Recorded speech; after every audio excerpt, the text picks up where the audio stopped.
حي على الفلاح.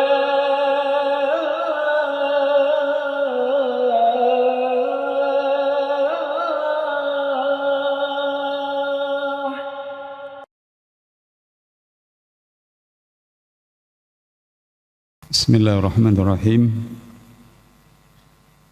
Assalamualaikum warahmatullahi wabarakatuh. Alhamdulillahi rabbil alamin. Wabihi nasta'inu ala umurid dunya waddin.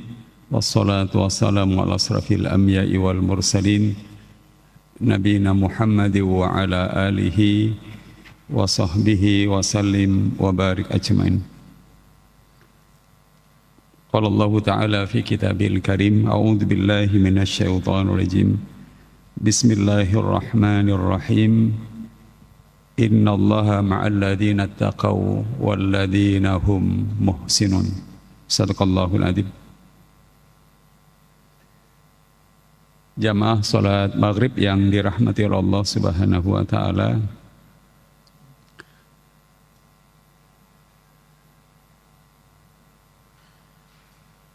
Kalau kita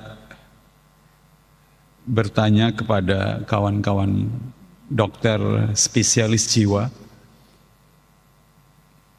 dan menanyakan berapa harga obat untuk menghilangkan stres, depresi, dan segala problem psikologis kita, hadirin akan kaget ya.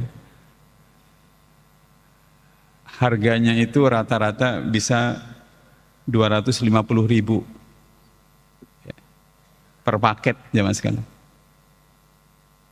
Saya tahu itu karena pada Idul Fitri yang kemarin berkesempatan mengisi halal bihalal dengan teman-teman dokter spesialis jiwa, dan kepada panitia saya bertanya, berapa sih kisaran obat yang paling murah kalau orang itu mendapatkan resep dari dokter spesialis jiwa atas problem psikologisnya. Teman saya itu bilang, mahal Ustaz. Oleh karenanya kita patut berterima kasih dan bersyukur kepada Allah Subhanahu wa taala, karena semua problem psikologis kita secara maksimal selalu bisa kita selesaikan dengan hubungan yang berkualitas antara kita dengan Allah Subhanahu wa taala, dengan konsistensi.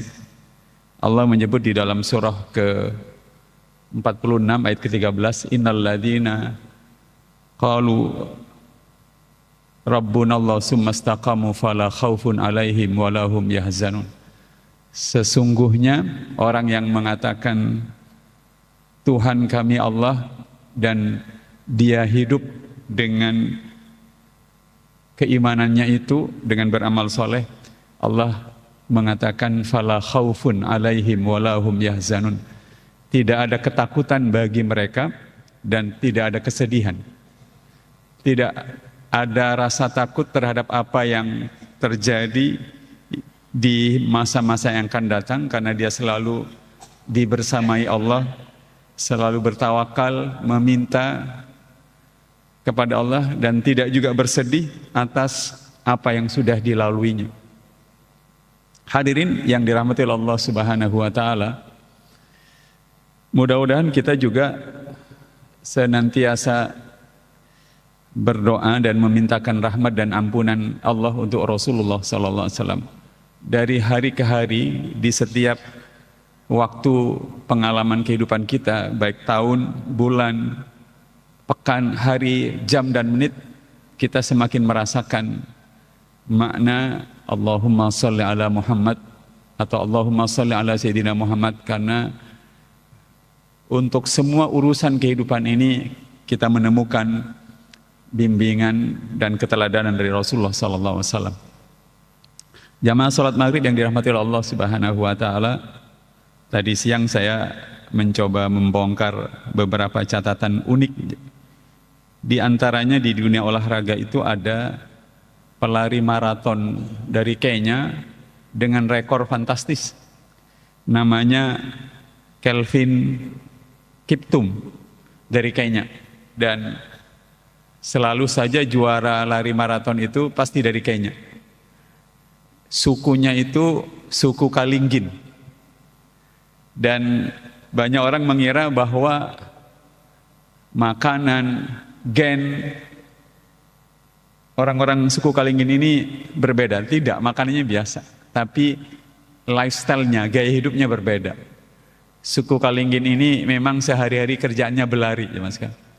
Ke pasar berlari, ke puskesmas berlari, ke manapun berlari, karena memang minimnya sarana. Akibatnya ketika ada lomba lari sekedar 10 kilo, 20 kilo, 34 kilo, 40 kilo, mereka hanya mengulang kebiasaan sehari-harinya aja. Nah, Kelvin Kiptum ini sayangnya disayangkan oleh para tokoh olahraga dunia itu meninggal di usia yang sangat muda, 24 tahun. Dalam sebuah kecelakaan bersama pelatihnya di Kenya sendiri. Ketika dia mengendarai mobil. Tapi rekornya itu menarik. 3 rekor terakhir yang dipecahkannya itu membuat kita geleng-geleng. Lari maraton itu kan kalau dibulatkan kira-kira 42 km. Dia bisa berlari sejauh selama 2 jam 2 menit. Dia bisa bayangkan. Orang berlari maraton sejauh 42 km dengan waktu 2 jam 2 menit. Tapi rekor dia pertajam sendiri menjadi 2 jam 1 menit 20 detik. Saya ulangi, 2 jam 1 menit 25 detik, semakin cepat. Lalu sebelum dia meninggal, dia masih bisa mempertajam rekornya itu menjadi 2 jam 35 detik. Dan banyak tokoh menyayangkan, sayang dia akhirnya meninggal dalam sebuah kecelakaan di Kenya bersama pelatihnya ketika mengendarai mobil pribadinya. Tadinya niatnya di Olimpiade Paris di tahun 2024 ini, dia bermaksud mempertajam rekornya berlari 42 km itu di bawah 2 jam.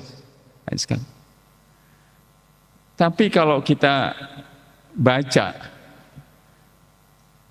bagaimana pelari maraton itu berlari, hadirin sekalian, saya bertemu contohnya di Surabaya ini, orang Sambi Kerep, anak muda, manajer sebuah hotel di Surabaya Barat, dia mengatakan kalau mau lari atau mau sanggup lari maraton memang latihannya harus bertahap dari 5 kilo, 10 kilo, 20 kilo terus jam sekalian. Dan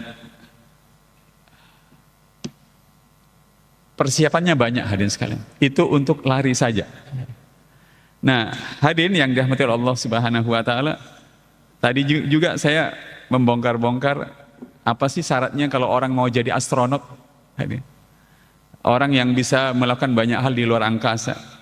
Di antara syarat-syaratnya yang saya cek, pertama mereka harus memiliki kondisi tubuh yang sehat. Yang kedua, memiliki gelar sarjana teknik, sains, matematika atau kedokteran. Itu syaratnya. Yang ketiga, menguasai bahasa internasional, karena sangat mungkin dalam satu pesawat ruang angkasa itu mereka bertemu dengan astronot dari negara lain. Yang keempat, memiliki pengalaman selama 3 tahun sebagai pilot pesawat jet. Nah, bagian ini yang unik. Pilot pesawat jet, tetapi juga seorang sarjana teknik, sains, kemudian matematika, kedokteran, menguasai bahasa internasional, dan tentu saja memiliki kesehatan mental yang sangat baik. Saya pikir-pikir dunia atletik, dunia astronot, dunia akademis, dan dunia apapun selalu saja memperlihatkan kesamaan bahwa kalau orang ingin mencapai titik tertinggi dalam kehidupan profesinya memang seperti itu. Tetapi faktanya semua orang itu bukanlah atlet, semua orang itu bukanlah astronot, semua orang itu bukanlah dokter, semua orang itu bukanlah insinyur, semua orang, kata Allah Subhanahu wa taala, bekerja sesuai dengan profesinya masing-masing, jamaah sekalian. Kalau kemudian kita merenung apa titik tertinggi dari kehidupan kita yang bisa kita capai. Kalau memang saya misalnya sudah jadi guru, hadirin mungkin sudah jadi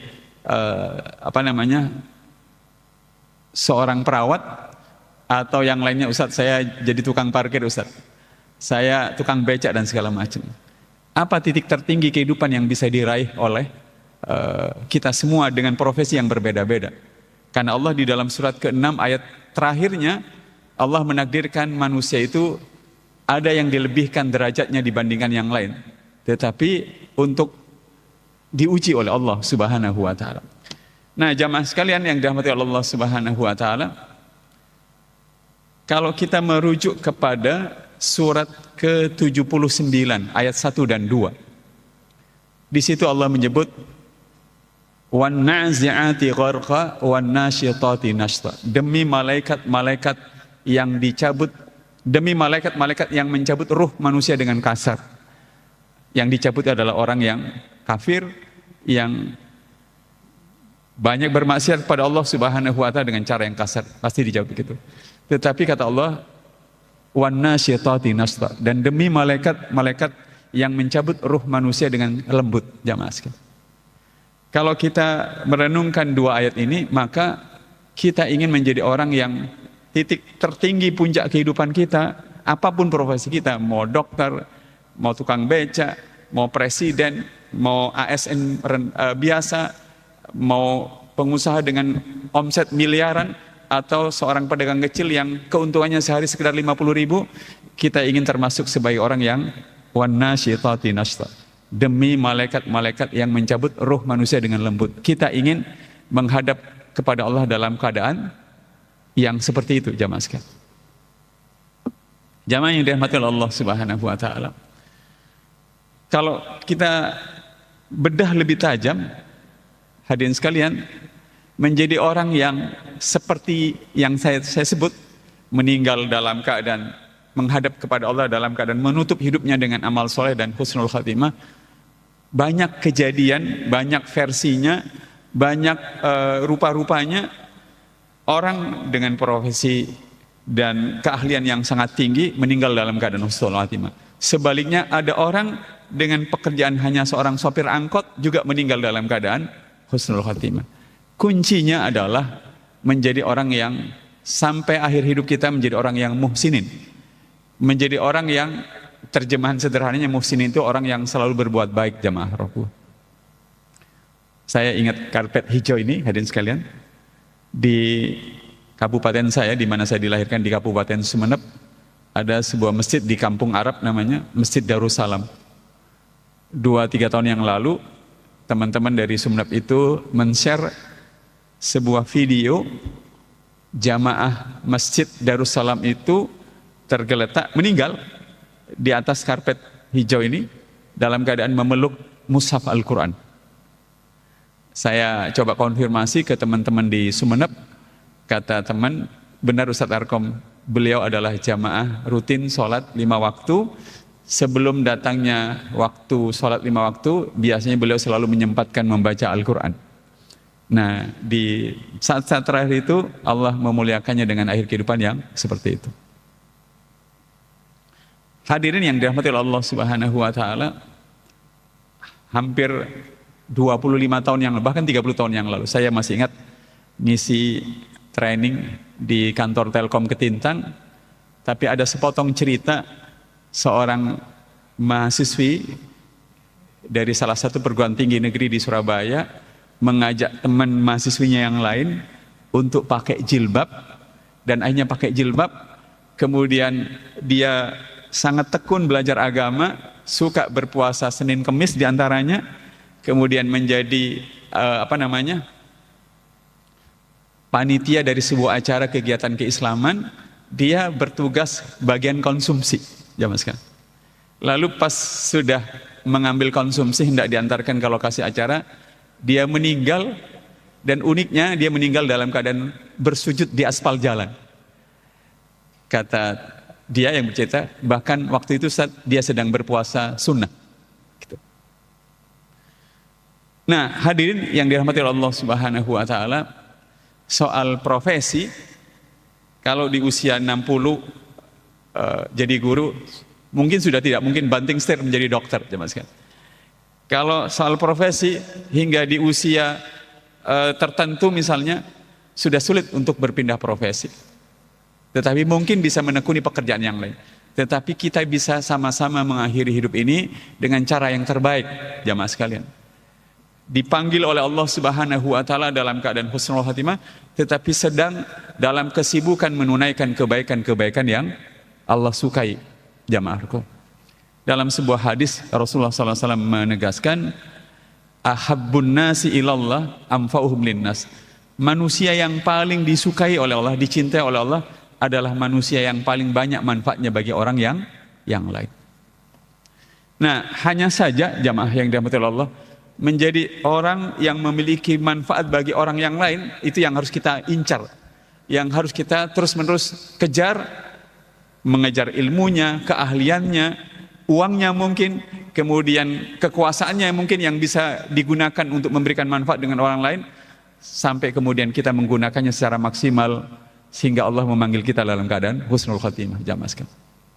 Tapi mari kita renungkan hadirin sekalian, di dalam surah An-Nisa ayat ke-36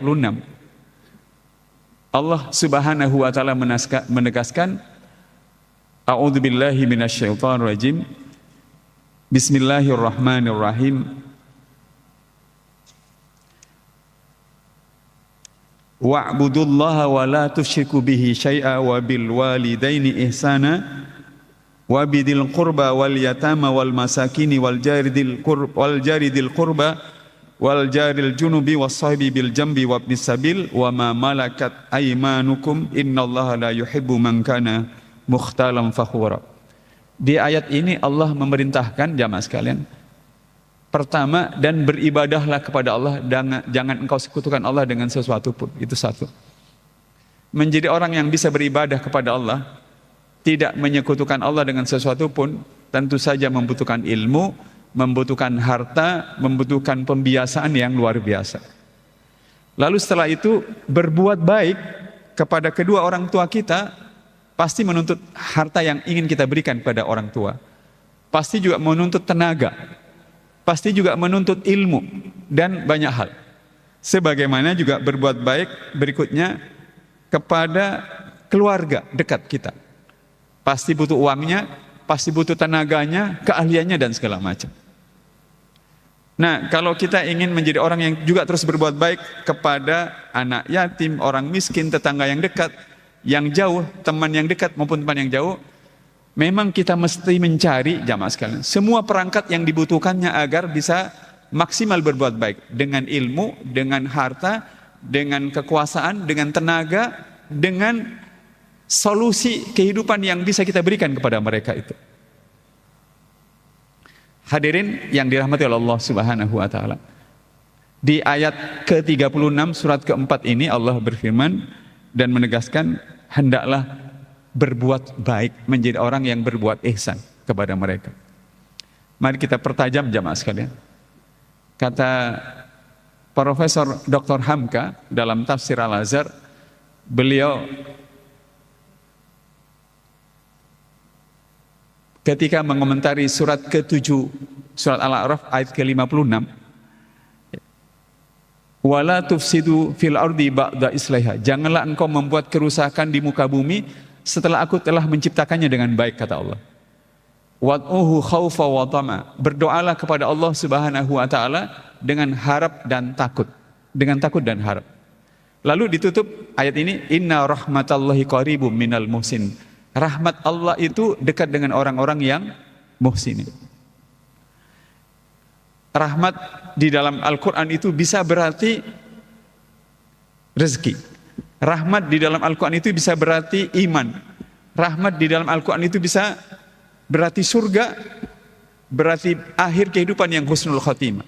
Rahmat itu bisa berarti pertolongan yang tidak pernah kita bayangkan. Habis maghrib sampai isya sambil duduk bersama saya di pengajian ini, hadirin sambil berharap-harap semoga ada solusi dari Allah Subhanahu wa taala atas kebuntuan persoalan hidup yang kita hadapi. Tiba-tiba begitu selepas salat isya, kita cari sandal kita, masuk ke mobil, tiba-tiba ada WA masuk, ada sebuah berita di mana isi berita itu tiba-tiba membuat kita bertemu dengan solusi hidup yang kita cari-cari. Itu bisa rahmat dari Allah Subhanahu wa Ta'ala. Rahmat itu bisa anak, jamaah sekalian. Rahmat itu bisa kesehatan. Rahmat itu yang besar adalah agama, Al-Quran dari Allah Subhanahu wa Ta'ala. Hadirin, tetapi kepada siapa rahmat itu Allah dekatkan? Allah sebut, inna rahmatallahi qaribum minal muhsin. Rahmat Allah itu Allah dekatkan kepada orang yang muhsinin. Jamaah sekalian. Muhsinin itu kalau kita lihat terjemahnya, orang yang berbuat baik. Tetapi penjelasan Profesor Dr. Hamka yang menulis tafsir Al-Azhar ini mengejutkan kita. Muhsinin itu adalah, beliau tidak menggunakan kalimat yang panjang tetapi pendek, singkat tetapi tajam. Sangat menakjubkan. Muhsinin itu adalah orang yang berbuat baik untuk dirinya dan orang lain, tetapi terus diperbaiki dari waktu ke waktu. Sekali lagi, muhsinin itu orang yang berbuat baik untuk dirinya dan orang lain, tetapi terus diperbaiki dari waktu ke waktu. Hari ini, malam ini selepas sholat isya, selama setengah jam kita baca buku, jamaah sekalian. Lalu besok kita baca buku lagi.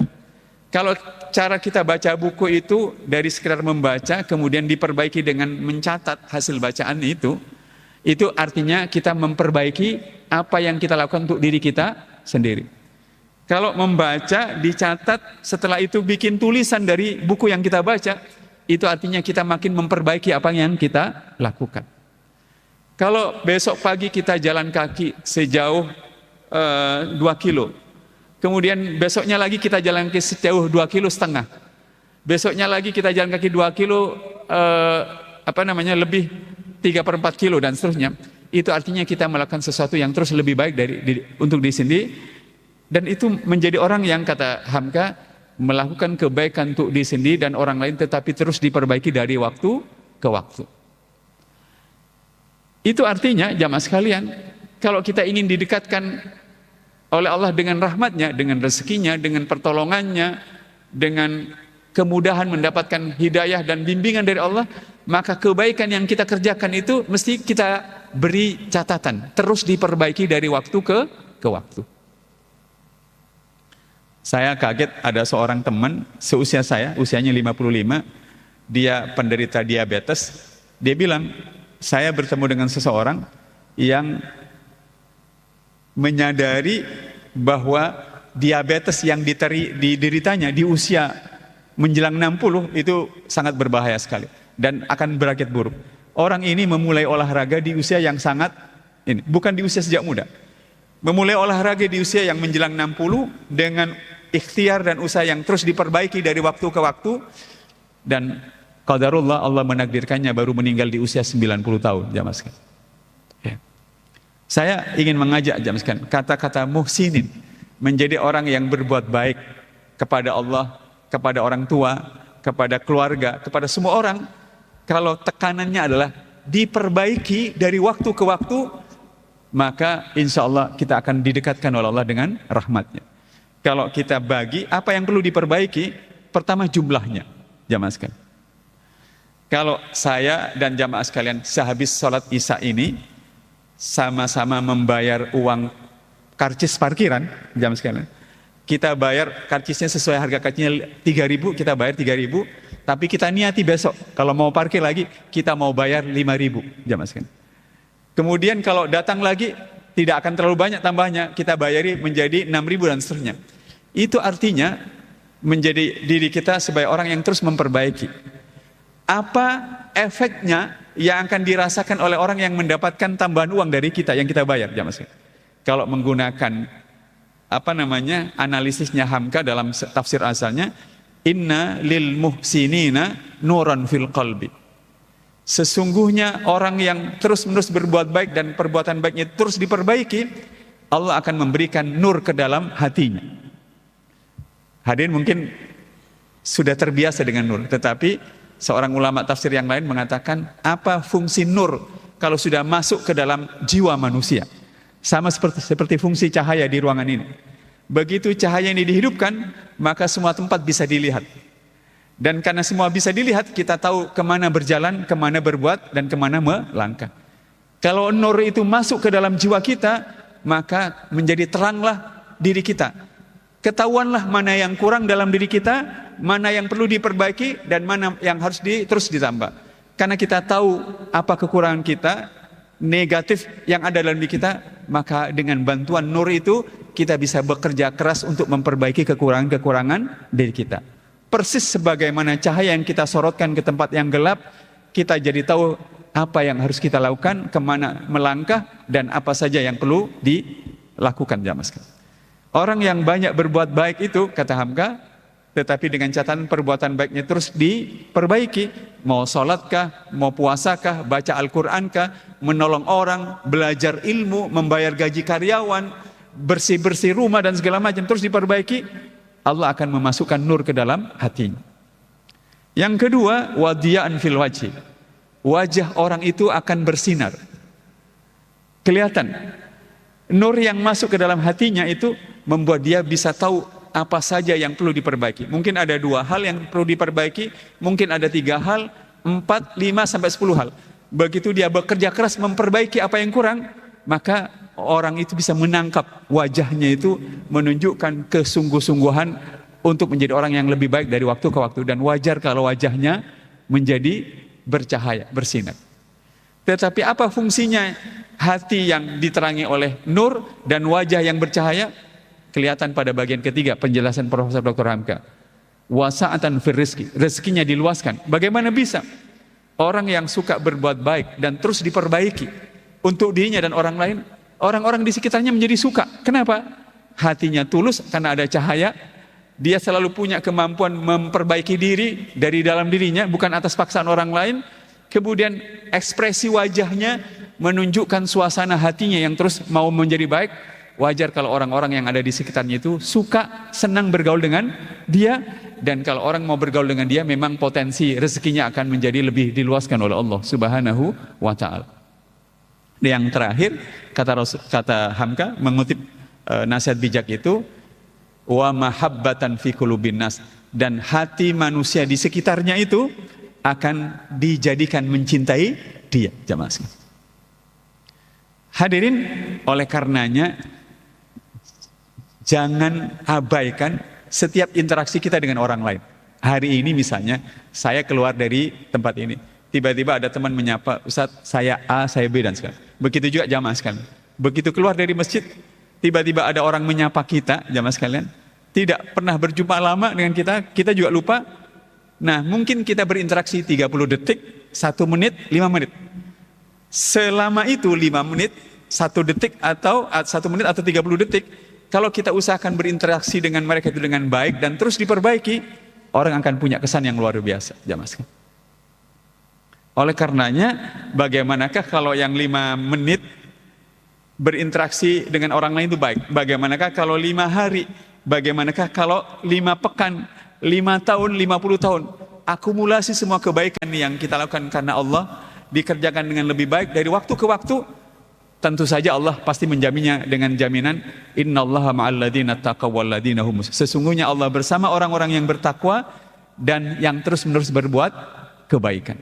Tetapi manusia yang berinteraksi dengan orang model seperti ini pasti suka, kangen, merindukan untuk selalu bertemu dengan dia, jamaah sekalian. Hadirin bisa baca di buku-buku kepemimpinan versi barat, psikologi barat, menjadi orang yang mengesankan itu berbeda dengan menjadi orang yang mudah terkesan dengan orang lain. Jadi kita bertemu dengan orang 30 menit, jamaah sekalian. Selama 30 menit ini kita berusaha mengesankan orang lain dengan bercerita tentang diri kita dengan segala kehebatannya. Itu berbeda respek orang lain dengan berusaha menjadi 30 menit menjadi orang yang terkesan, respek dan kagum pada orang lain ketika dia bercerita tentang A, B, C kepada kita, jamaah sekalian. Oleh karenanya, jamaah yang dirahmati Allah Subhanahu wa taala, medan dan lapangan kebaikan yang bisa kita lakukan, dengan lebih baik dari waktu ke waktu untuk diri dan orang lain, itu memungkinkan kita menjadi orang yang merasa luas lapangan medan amal soleh kita kalau kita ingin menjadi orang yang mencapai titik tertinggi kehidupan kita. Artinya begini, Ustaz Arkom, saya ingin menjadi dokter, Ustaz. Gimana caranya Ustaz agar jadi dokter yang meninggal husnul khotimah dengan dokter? Ada contohnya, John. Saya punya teman dokter spesialis mata, John. Kalau pasiennya jelas-jelas muslim, ya, mulai oleh dokter ini dikasih sarung, dikasih jilbab zaman sekian dan segala macam, lalu biaya operasinya ditekan dari seharusnya bayar 5 juta misalnya tinggal bayar sekian juta. Ada yang begitu. Tapi tidak kurang-kurang saudara-saudara kita yang kerjanya tukang beca, tukang parkir, karena saking inginnya berbuat baik dan bermanfaat bagi orang lain, dia bisa menurunkan tarif becaknya dan tarif parkirannya hanya demi untuk orang lain. Saya tadi nempel ban mobil saya bocor di daerah Nginden dekat asrama Brimob itu. Saya tahu kalau tempelan ban 1 dan 4 roda ban saya itu ditambah rodanya, ditambah nitrogennya, sudah hampir mendekati 50.000 jamaah. Tapi karena dia orang Madura dan saya berbahasa Madura dengan dia, tiba-tiba berapa mas? 30.000 Pak. Saya sudah curiga ini sengaja menurunkan tarifnya gara-gara saya berbahasa Madura dengan dia. Saya putuskan sudahlah, saya pakai uang 50.000, ambil kembaliannya 10.000 saja. Saya mau bayar 40.000 dan segala. Hadirin, hal-hal sekecil itu yang dilakukan oleh dokter, kemudian polisi, tentara, bupati, camat, melakukan semua kebaikan itu karena Allah dan ingin terus diperbaiki. Mudah-mudahan kita akan termasuk sebagai orang yang kata Allah, inna rahmatallahi qaribum minal muhsin. Rahmatku, kata Allah, dekat dengan orang-orang yang muhsin. Dan kalau kebiasaan berbuat baik itu kita jaga, kita pertahankan selama mungkin, atau dalam bahasa agama istiqomah, konsisten, semoga kita termasuk orang yang disebut oleh Allah dalam surat 41 ayat 30, innal ladzina qalu rabbunallah tsumastaqamu tatanazzalu alaihimul malaikatu alla takhafu wa la tahzanu. Sesungguhnya orang yang mengatakan Tuhan kami adalah Allah, kemudian istiqomah, konsisten dengan imannya dan amal solehnya, maka malaikat akan turun kepada dia. Para ulama mengatakan kapan turun? Di antara penjelasannya, turun mendekati kita pada saat sakaratul maut. Ya. Apa yang dilakukan malaikat? Dia akan mendampingi kita di detik-detik yang menentukan itu. Apa yang diucapkan malaikat? Allah takhafu wa la tahzan. Janganlah engkau takut terhadap apa yang akan terjadi setelah kematian ini. Wala tahzanu, dan janganlah engkau bersedih atas apa yang sudah dan akan kau tinggalkan. Wa absyiru bil jannah, bergembiralah dengan surga. Mudah-mudahan kita termasuk yang seperti itu. Jamaah sekalian. Tidak perlu sesungguhnya sampai menunggu ke kematian. Orang yang konsisten berbuat baik, jamaah sekalian, lihat saja akumulasi kebaikan yang dia kerjakan secara psikologis itu merubah sama sekali aura wajahnya, jamaah sekalian. Cerita ini pernah saya sampaikan di masjid ini, jamaah Rasulullah. Hadirin tentu tidak lupa dengan Ferrasta Subardi, atau yang dikenal dengan Pepeng, Mas Pepeng, yang memandu acara jari-jari di salah satu televisi swasta. Beliau ini menderita penyakit multiple sclerosis, sebuah penyakit yang menyerang sistem saraf tulang belakang dan akibatnya beliau lumpuh. Nah, yang mau saya ceritakan ini wanita yang menderita penyakit seperti Pepeng, namanya Kemi Walker, orang Amerika Serikat. Dia sudah mencoba semua terapi, tetapi terapi terakhir yang dia jalani adalah, kata temannya, cobalah selama 29 hari tanpa terputus memberilah sesuatu kepada orang lain. Kalau bahasa kita, terapi sedekah. Tapi Kemi Walker ini sama seperti semua orang Amerika yang sangat rasionalis, dia protes. Apa hubungannya memberi sesuatu selama 29 hari dengan kesembuhan saya? Tapi dia tidak lama berbantah dengan temannya, dia coba terapi itu. Selama 29 hari tanpa terputus, dia memberi kadang uang, jajan, material yang lain dan yang lain. Selama 29 hari. Dan atas saran temannya, dia mencatat kemajuan yang bersifat fisiologis dan psikologis yang dialami selama 29 hari ketika dia memberi sesuatu kepada orang lain. Kata dia, apa yang terjadi dengan saya? Begitu saya mulai memberi hari pertama, kedua, ketiga, 4, 5, selama 29 hari, berarti ada 29 orang. Fokus perhatian hidup saya berpindah. Sekali lagi, fokus perhatian hidup saya berpindah. Dari semula mengeluhkan saya yang menderita penyakit multiple sclerosis, yang merasa sedih dengan penyakit saya, begitu memberi kepada orang pertama, kedua, ketiga, keempat, saya mulai melihat kenyataan hidup orang lain sebanyak 29 dan memindahkan fokus perhatian hidup saya kepada orang lain, dan saya mulai tidak merasa paling menderita dalam hidup itu. Hebatnya memang wanita ini sembuh, jamaah sekalian. Pengalamannya itu dibukukan dalam sebuah buku yang berjudul How Amount of Giving Can Change Your Life. Bagaimana pengalaman sebulan memberi bisa merubah orang, bisa merubah kehidupan seseorang. Itu orang yang, jamaah sekalian, yang tidak mendasari memberinya itu dengan keimanan seperti kita, merasakan efek psikologisnya seluar biasa itu. Bagaimanakah kita yang beriman pada Allah, beriman pada Rasulullah, beriman pada hari akhir, malaikat dan semuanya, lalu berbuat baik, membayarkan gaji, memberitahu alamat yang dicari orang, mencarikan referensi buat mahasiswa yang butuh referensi, memberikan sejumlah uang, dan segala macam kebaikan. Apa yang akan terjadi dengan kita kalau menggunakan apa yang dikatakan Hamka? Ruhani itu jiwanya akan dimasuki diberi nur oleh Allah, dengan nur dan cahaya yang datang dari Allah itu akan menerangi seluruh dirinya, dan karena dia terang melihat dirinya, dia tahu bagian-bagian yang perlu diperbaiki, dan wajahnya bercahaya, kemudian rezekinya diluaskan, lalu kemudian dia menjadi orang yang semakin disukai oleh banyak orang, jamaah sekalian. Hadirin yang dirahmati Allah Subhanahu wa taala, akhirnya saya ingin mengajak jamaah sekalian, masing-masing kita ditakdirkan oleh Allah Subhanahu wa taala. Saya guru, jamaah sekalian.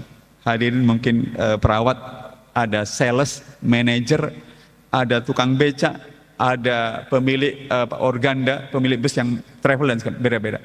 Tetapi semua itu adalah amanah dan sekaligus titipan dan sekaligus ujian dari Allah Subhanahu wa taala. Apakah di setiap posisi itu kita bisa gunakan untuk berbuat baik sesuai dengan rezeki, ilmu, jabatan, kekuasaan yang Allah letakkan di pundak kita, lalu kemudian memaksimalkannya, kebaikan demi kebaikan itu, lalu Allah memanggil kita dan termasuk orang yang disebut oleh Allah wan-nasyitati nashta, dan demi malaikat-malaikat yang mencabut ruh dengan lembut. Mudah-mudahan kita termasuk yang bagian ini. Tetapi tugas kita adalah, kata Profesor Dr. Hamka, lakukan kebaikan itu untuk diri sendiri dan untuk orang lain, tetapi terus perbaiki dari waktu ke waktu. Sebagaimana kita bisa merasakannya, memperbaiki apa yang dilakukan untuk kita, terus kita perbaiki dari waktu ke waktu, itu terasa enak. Bagaimanakah orang lain yang juga merasakan kebaikan yang diterimanya dari kita, tetapi terus diperbaiki, pasti orang lain akan suka berteman dengan kita. Bahkan orang tidak akan melihat apakah kita akan melihat dampaknya, apakah dia Islam, tidak Islam, sebab kebaikan itu akan menembus batas-batas itu. Karena begitu kebaikan itu dirasakan manfaatnya bagi orang lain, orang itu akan menunjukkan respeknya. Terakhir, sebuah cerita unik datang dari kehidupannya seorang tabi'in, Hasan Basri. Suatu saat Hasan Basri sakit, dijenguk oleh tetangganya. Posisi rumah tetangganya itu seperti posisi rumah di Batu, jadi kawasannya miring. Rumah Hasan Basri itu di bawah, rumah tetangga yang non muslim Nasrani itu di atas. Pas dia menjenguk ke tempatnya Hasan Basri, di ruang di mana dia rebahan, tiba-tiba mata tetangganya yang Nasrani itu, yang baik, karena Hasan Basrinya baik, tertumbuk pada sebuah wadah untuk menampung tetesan air, dan dia tahu tetesan air itu tetesan air dari kamar mandi, kalaulah tidak disebut dengan tetesan air WC. Kata tetangganya, itu apa? Kata dia, saya tidak tahu, itu menetes dari atap rumah saya, tapi karena rumah tetangganya di atasnya lagi, maka itu mungkin tetesan dari air dari atas, saya hanya menampungnya. Berapa lama engkau menampungnya? Hasan Basri menyebut angka yang sangat lama, bisa hampir 10 tahun. Engkau tidak bertanya siapa itu? Enggak, saya tampung saja. Dan dia mengatakan, saya tampung. Ekspresi wajahnya itu menunjukkan wajah menerima, bersahabat, dan seperti memaafkan siapa yang mengalirkan air itu dari atas. Kata tetangganya Nasrani, itu adalah air buangan dari kamar mandi saya. Gara-gara peristiwa itu, si Nasrani itu masuk Islam, karena kebaikan yang begitu menakjubkan itu, jamaah. Bisakah dalam hidup ini, hadirin sekalian, mungkin hadirin tidak perlu berceramah, tidak perlu berdakwah yang berat-berat, cukuplah kebaikan itu dialirkan dengan cara yang lebih baik dari waktu ke waktu. Semua orang merasakan manfaatnya dari kita, dan orang kemudian melihat kita sebagai pribadi yang rahmatan lil alamin, yang selalu memberikan kebaikan dan manfaat bagi semua orang yang ada di sekitar kita. Semoga bermanfaat apa yang saya sampaikan, hadirin sekalian. Mudah-mudahan setiap anugerah Allah yang Allah berikan kepada kita, iman, harta, tenaga, pikiran, kekuasaan, kolega, networking, dan segala macam, mudah-mudahan selalu kita daya gunakan untuk menjadi orang yang terus menerus menggunakannya berbuat baik untuk diri dan orang lain, tetapi terus diperbaiki dari waktu ke waktu. Dan kita berharap Allah mengantarkan kita ke puncak kehidupan kita, menjadi orang yang dipanggil dalam keadaan husnul khotimah. Mari kita berdoa jamaah sekalian. A'udzubillahi minasyaitonirrajim. Bismillahirrahmanirrahim. Alhamdulillahi rabbil alamin. Allahumma salli ala Muhammad wa ala ali Muhammad. Allahumma a'inna ala dzikrika wa syukrika wa husni ibadatika. Allahumma a'inna ala dzikrika wa syukrika wa husni ibadatika. Allahumma a'inna ala dzikrika wa syukrika wa husni ibadatika. Ya Allah, bantulah kami seluruhnya agar senantiasa setiap saat mengingat-Mu, menyebut dan mengagungkan nama-Mu. Bantulah kami ya Allah agar selalu menyadari bahwa anugerah-Mu kepada kami tidak terhingga dan tidak terhitung ya Allah. Berilah kami kesanggupan untuk menggunakan seluruh anugerah, nikmat dan pemberian-Mu untuk dapat mengabdi kepada Engkau ya Allah dengan sebaik-baik pengabdian. Allahumma ati nufusana taqwaha wa zakkiha anta khairu man zakkaha anta waliyuha wa maulaha. Ya Allah, karuniakan kepada kami seluruhnya kesanggupannya untuk bertakwa kepada Engkau ya Allah, dengan sebenar-benar takwa, untuk dapat mengabdikan hidup ini sepenuhnya kepada Engkau ya Allah. Oleh karenanya sucikan dan bersihkan diri kami. Karuniakan kepada kami ya Allah ketakwaannya dan kesanggupannya untuk bertakwa kepada-Mu. Engkaulah pemilik dan pelindungnya ya Allah. Rabbana atina fid dunya hasanah wa fil akhirati hasanah wa qina adzabannar wa qina adzabannar wa qina adzabannar. Subhana rabbika rabbil izzati amma yasifun wa salamun alal mursalin walhamdulillahi rabbil alamin. Jamaah yang dirahmati Allah, semoga doa kita dikabulkan oleh Allah. Mudah-mudahan kita kembali kepada Allah dalam keadaan husnul khatimah. Subhanakallahumma wa bihamdika asyhadu an la ilaha illa anta astaghfiruka wa atubu ilaik. Wassalamualaikum warahmatullahi wabarakatuh.